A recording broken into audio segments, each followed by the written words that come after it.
Ladies and gentlemen, Violent Games here. Today we're going to be covering the Spectral Wraith Assassin Master, Reaper. Death comes today.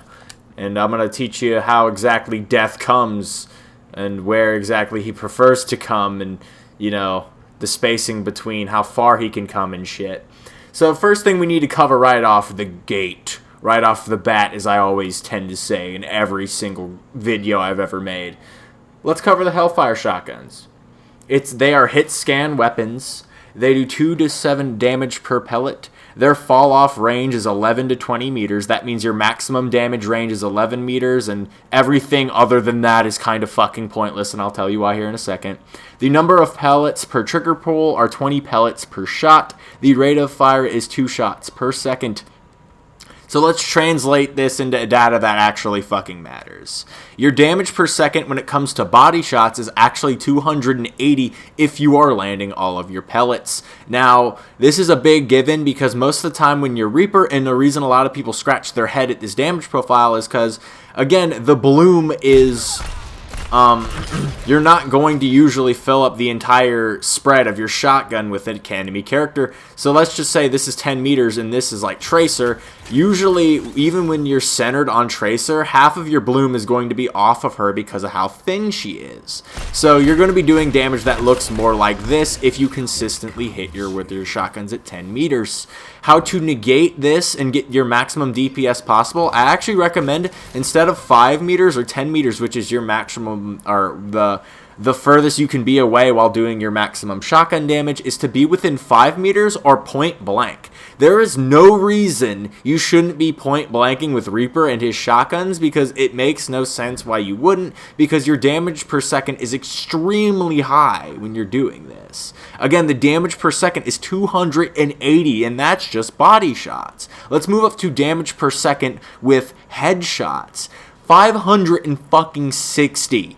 And I can't even illustrate this to you with these target dummies because they're going to die within the one headshot. So let's go over the damage per trigger pull real quick, just to kind of give you a feel on what each shot can do. You can do up to 140 damage per shot on just the body, or you can do 280 per headshot, which is like getting 2 successful body shots off on a target. That's why sometimes when Reaper kills like Tracer or whatever, or any other character, it's because they're getting that maximum headshot damage off and they're dying instantly. Or if, say, 1 or 2 pellets still misses, you'll still usually kill them because the damage is 560 per second or whatever on the headshot.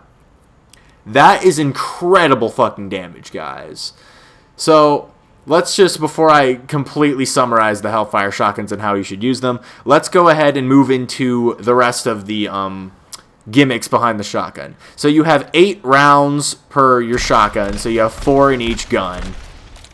And the reload animation is 1.5 seconds, but here's a little neat trick. You can cancel this animation. There is an animation cancel for the shotgun.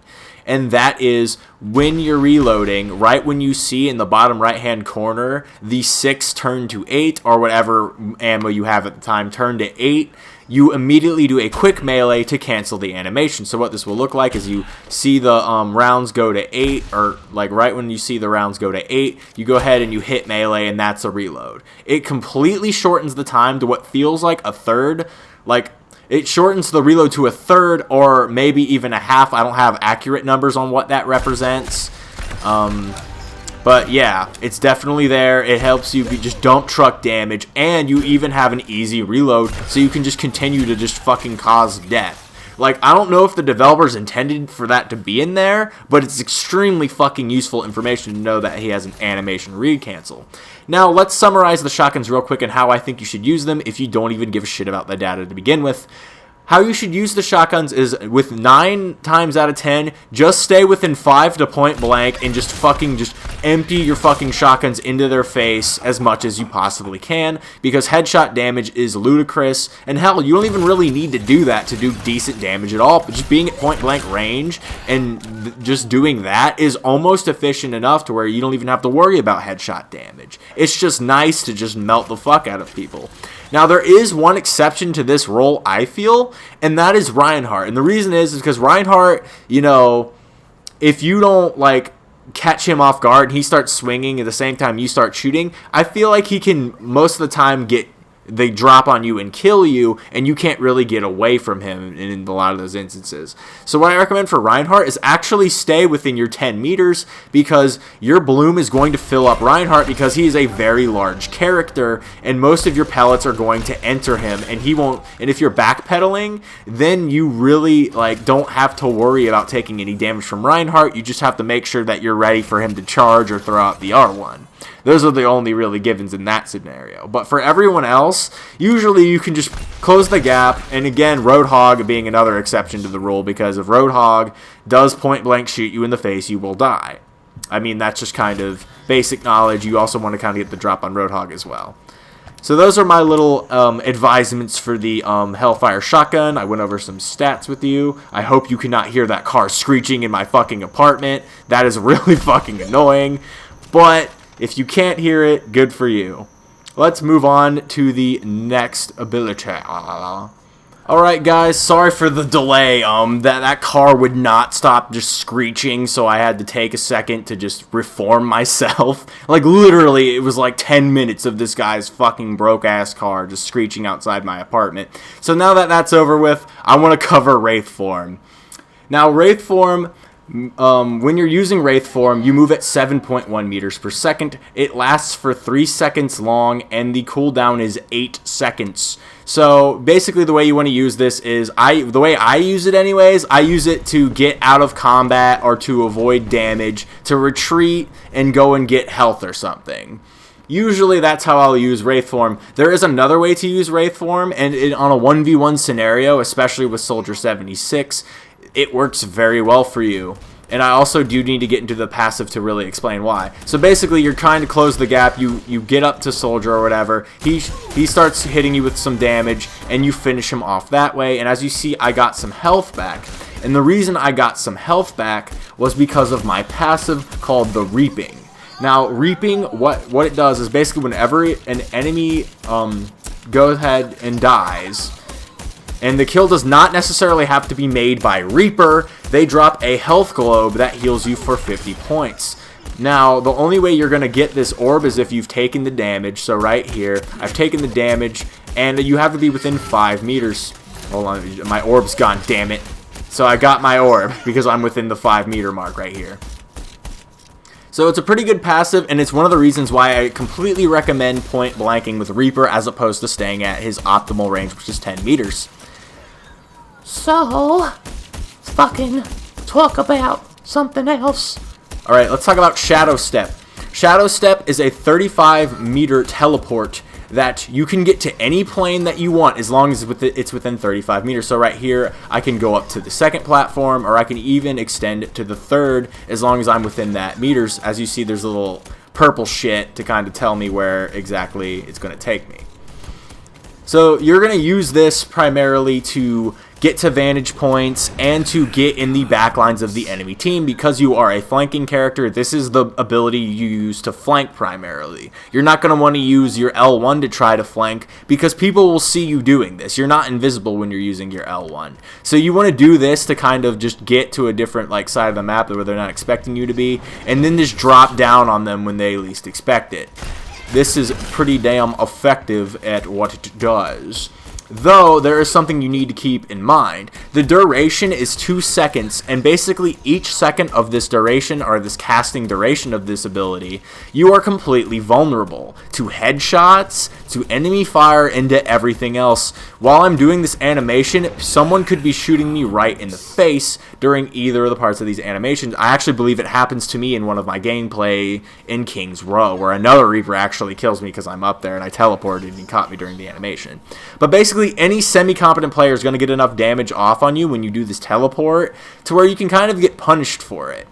Now, granted, you can sometimes get out of there by using your L1, but still, you don't want to have to waste your abilities and then again waste your time as Reaper getting shot during this animation. So I suggest casting it when you know no one is going to punish you for it, or if no one sees you, to where, again, no one can really punish you for it.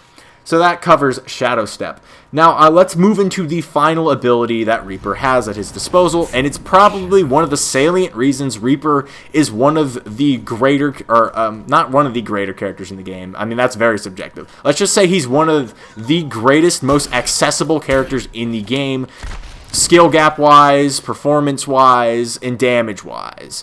And that is Death Blossom. Death Blossom does 510 damage over 3 seconds.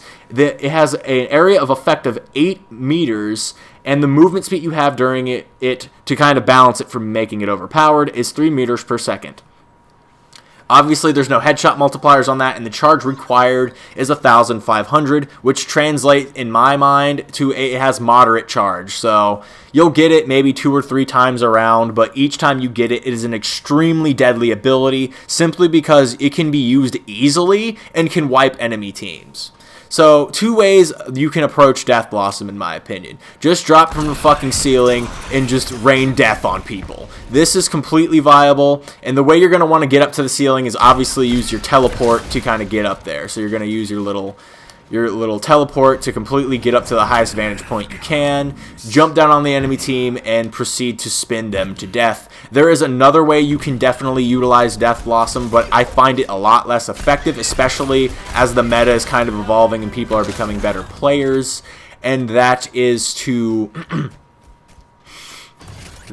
use Wraith Form to get into the middle of the pack. Just go straight up, like, past your team, Wraith Form into the enemy's team, and then use Death Blossom. The reason I recommend against this is because there are a ton of characters that can do a ton of things that can prevent you from killing as much people with your Death Blossom. For example, Mei could put up an ice wall. Ana can hit you with a sleep dart, which can completely shut down your ult. You don't want that fucking shit to happen. Widowmaker can even shoot you in the face if she's a good enough shot. It happens to me in one of the gameplays as well, I think. What else can fucking happen to you? Roadhog can hook you out of that Death Blossom and just blow your face away. And, you know, Reinhardt could also put up a shield negating any damage behind him. So basically you Wraith Form in there and you do that. This can happen sometimes, but again, if those conditions are met where someone is ready to deal with you, because it's very telegraphed, like, everyone knows what Reaper's going to do at this point. He's going to try to get in close, and he's either going to Death Blossom or just try to shoot people at point blank to just melt them. So with that being said, Reaper is very telegraphed. So let's go over the strategies with Reaper. Reaper, you kind of want to not be seen as much as possible before you enter a fight. You want every fight to start with the enemy not knowing you're coming or not expecting you to be around the corner, so you can immediately start the fight off within that 10 meters or 5 meters depending on who your target is.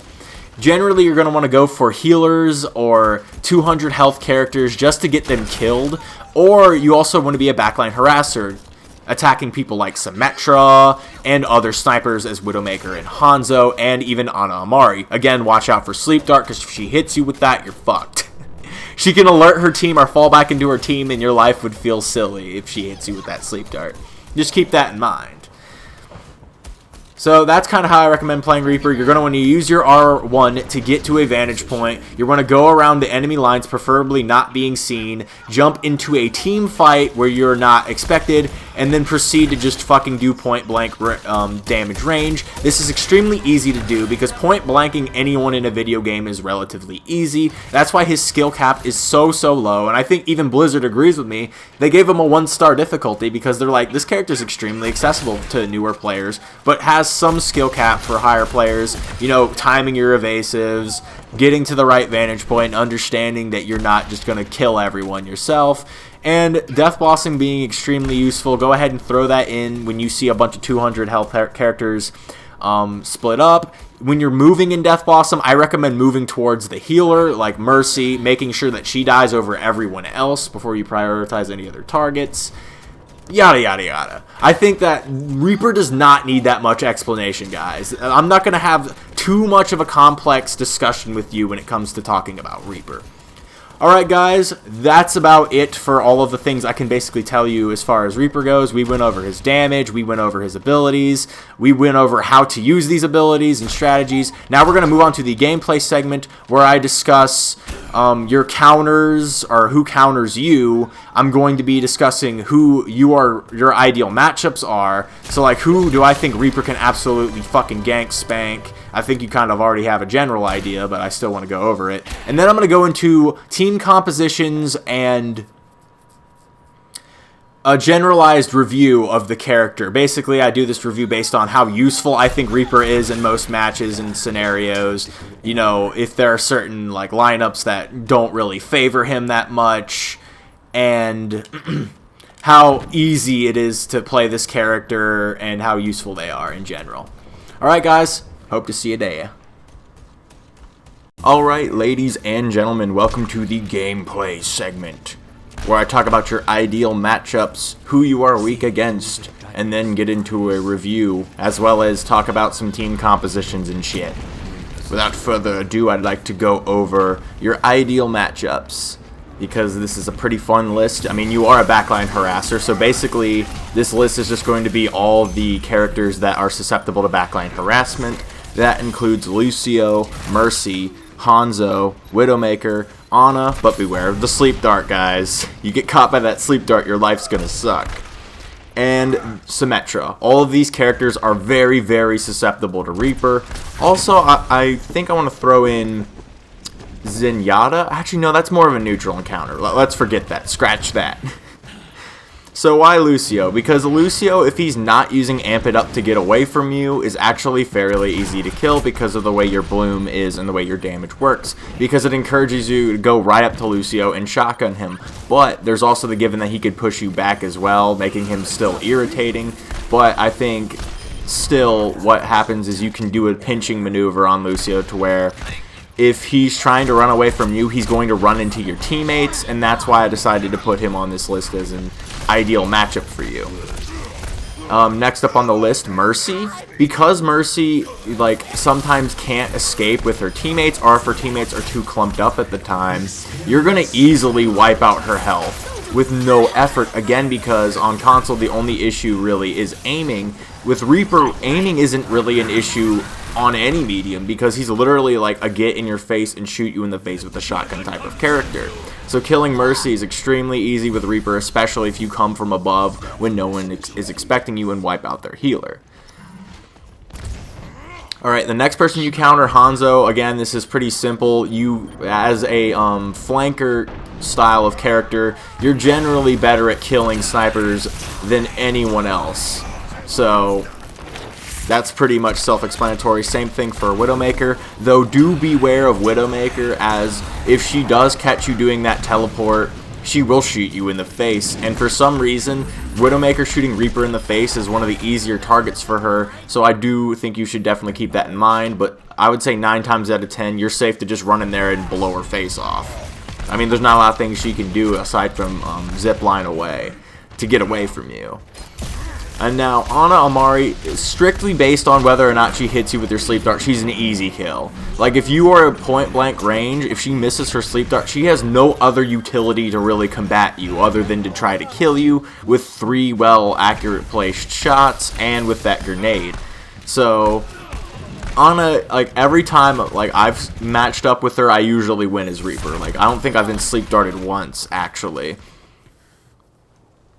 And finally, let's talk about Symmetra. Because you're a flanking character, and all flanking characters are pretty good at dealing with Symmetra, strictly because they can control the spacing between them and Symmetra. Genji's a little bit of a different story. If Symmetra ganks Genji, you know, that is kind of a thing. But we're talking about Reaper here. Reaper can deal with all of her turrets because his scattergun is very good at shooting at turrets, because you don't have to have pinpoint accuracy to land the shot because pellets are going in all these directions and one of them is going to like wind up hitting the turret you're aiming for. And on top of that, in order for Symmetra to kill Reaper, she has to close the distance between him, and his DPS up front is much higher. So killing Symmetra is a great thing for Reaper to do. That's a very, very good matchup. Now, let's go over your weaknesses, because I feel like some people are going to disagree with me on a lot of these.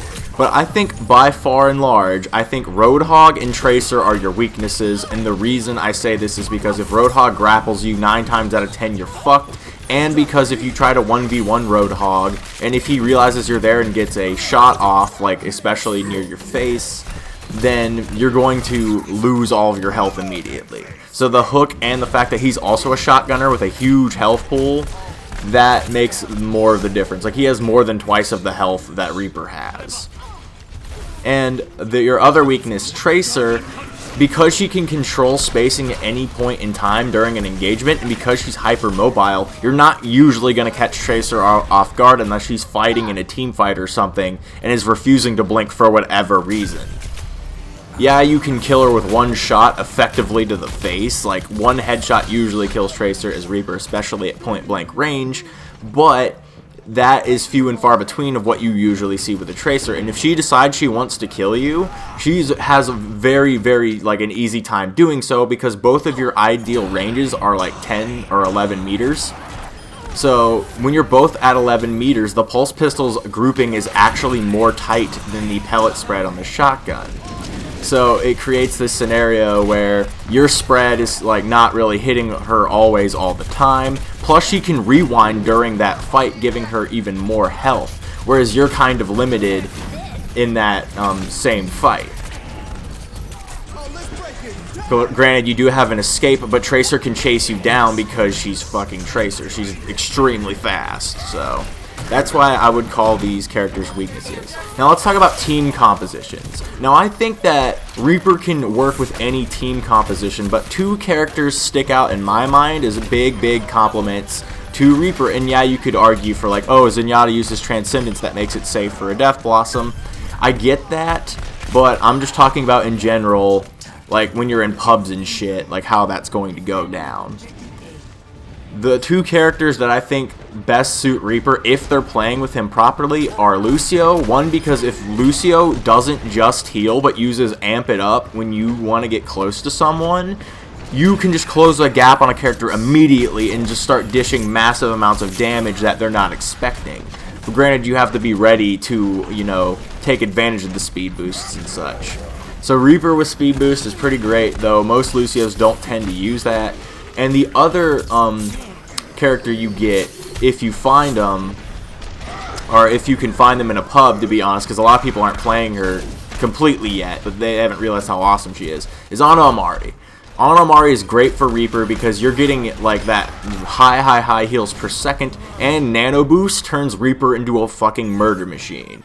Reaper's damage is extremely high by itself, and when you're on Nano Boost, you moving at a 30% increased movement speed, and being able to dish out like 50% more damage, I believe it is, that's incredible on an already high DPS character. You're going to do nothing but like hard work when you're putting in that type of shit.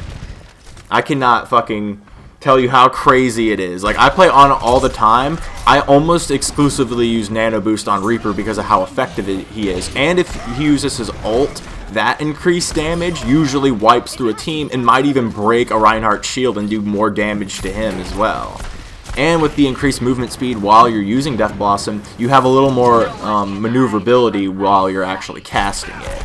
So Ana Amari, big compliment to Reapers. And because Reaper has a nice health pool as well, being at 250, it makes you a bit more tankier when Ana Amari's sniping you in the back from a distance. You know, you being healed unexpectedly helps you close the gap a lot easier. And everyone else in the game, guys, are like, this goes back to counters and ideal matchups. I do feel that everyone else in the game is a neutral lineup for Reaper, strictly because anything can happen in an engagement that puts it around in either one's favor. Like, say you're fighting Soldier and you kill Soldier 9 times out of 10 because of his health pool, right? But let's say that Soldier turns around, or not turns around, but sprints off, breaks your spacing, turns around, shoots you a few times in the head, then follows up with a rocket. He will kill you. It has happened to me in the past. So I just wanted to go over that just real quickly before I move on to the review. I don't like leaving things out. It bothers me. So let's go over the review of this character. I'm going to give Reaper a 4 out of 5. I think Reaper is absolutely fucking nominal. I didn't really expect this because I thought Reaper play was starting to fall off. I saw less and less people picking Reaper, but when I jumped back into this game and I was like, oh, I want to do a Reaper guide, or my friend knows a lot about Reaper and such.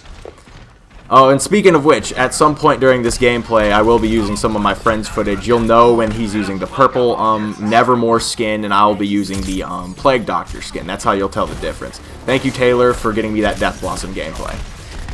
If I didn't already disclose that, I'm sorry.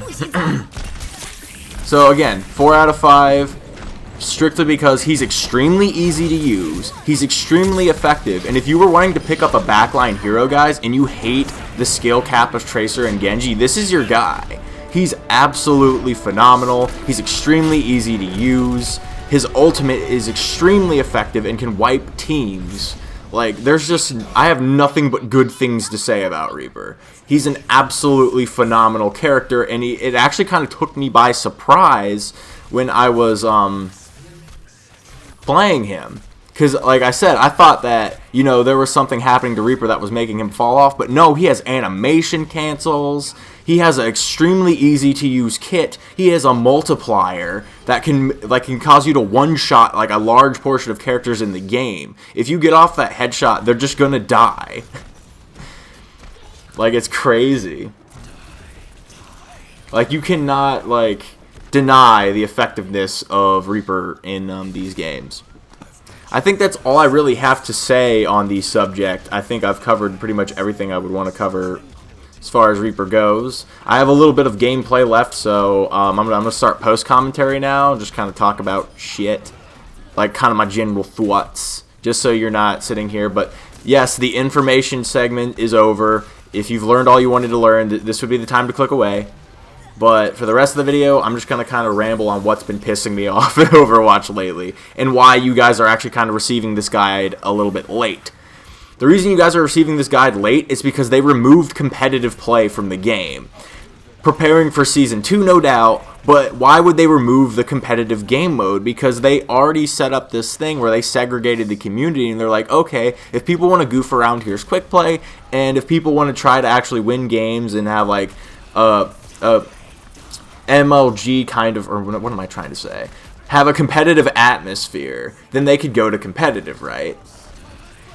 Why did they remove it? I don't understand that. It's actually extremely silly because, like, I actually prefer the rule modes of competitive. Because, for example, when I'm gathering gameplay or something, I don't want to have the enemy team be like 5 Zaryas or something fucking stupid that way. You know what I'm saying? I don't get why they removed competitive play. In fact, it kind of highlighted me, like literally the games I've been having lately, guys, have been terrible. Because when you're playing quick play, it's like instead of flipping the coin is the analogy I use for when you play competitive. You know, you're solo queuing up in competitive. You have a 50-50 chance of winning depending on which team you get. On solo queue, it feels like you're rolling the dice and expecting snake guys every time.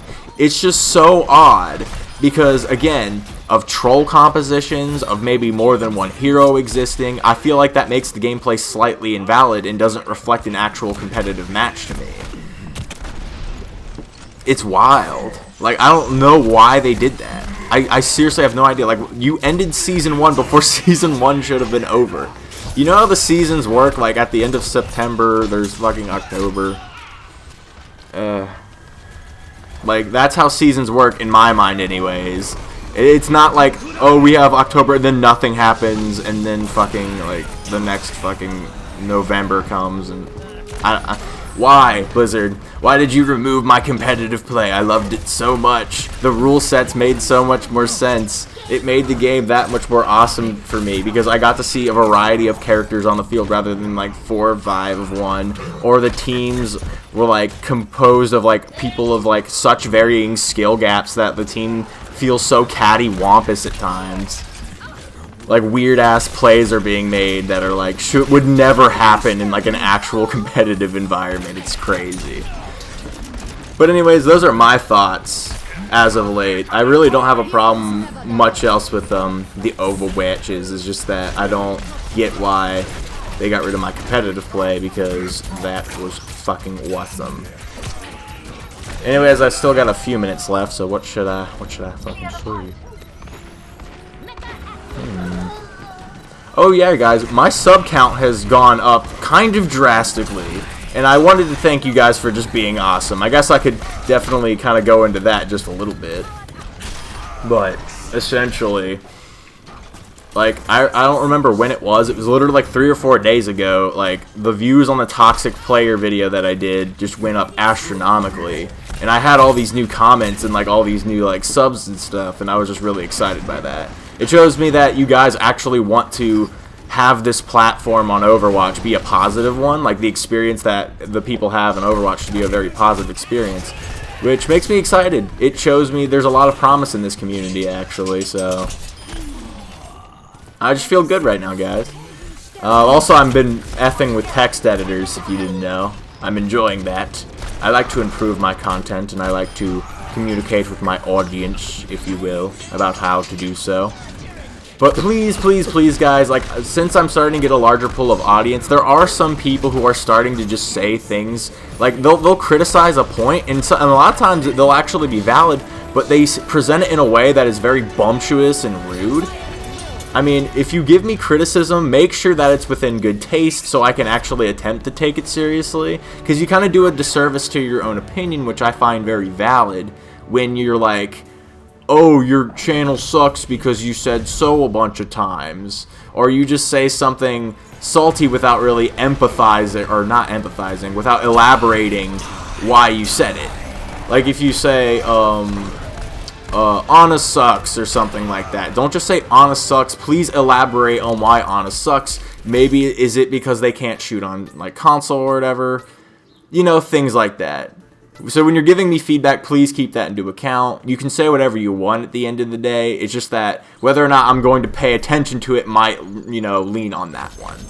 Anyways, guys, thank you for watching as always, and subscribe and like it, and yeah.